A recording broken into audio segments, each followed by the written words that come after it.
اسرائیل نے ابھی تک باقاعدہ ذمہ داری قبول نہیں کی. اگر وہ قبول نہیں کر رہا تو دنیا میں آپ اس طریقے سے نہیں کسی کے اوپر الزام لگا سکتے, ادروائز پرابلمز کھڑی ہو جاتی ہیں.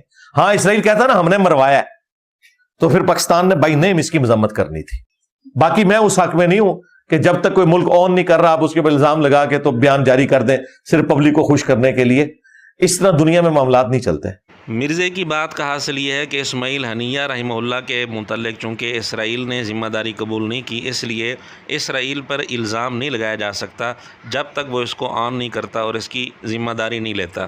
یعنی اسرائیل پر قتل کا الزام لگانے کے لیے مرزے کے نزدیک ضروری ہے کہ وہ اس کو آن کرے, اس کی ذمہ داری قبول کرے, تو پھر اسرائیل پر الزام لگایا جا سکتا ہے. تو اسرائیل کے لیے مرزے کے نزدیک اصول یہ ہے.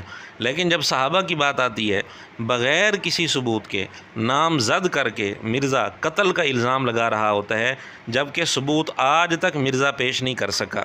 آخری وقت تک, موت تک وہ سیدنا علی کے ساتھیوں میں شامل رہے. سیدنا علی سے پہلے وہ شہید ہوئے ہیں. ان کو عمرو بن عاص رضی اللہ تعالیٰ عنہ نے زہر دے کے قتل کروایا. مرزے کا ایک مشہور کلپ ہے حضرت مالک اشتر کے نام سے. اس میں مرزے نے واضح طور پر عمرو بن عاص رضی اللہ تعالیٰ عنہ پر الزام لگایا ہے کہ انہوں نے مالک اشتر کو قتل کروایا تھا, جبکہ اس کا ثبوت مرزے کے پاس بالکل نہیں ہے. آج تک مرزا اس کا ثبوت پیش نہیں کر سکا اور نہ ہی پیش کر سکتا ہے. یعنی اسرائیل پر الزام لگانے کے لیے مرزے کے نزدیک اصول یہ ہے کہ وہ خود آن کرے, ذمہ داری لے, پھر الزام لگایا جا سکتا ہے.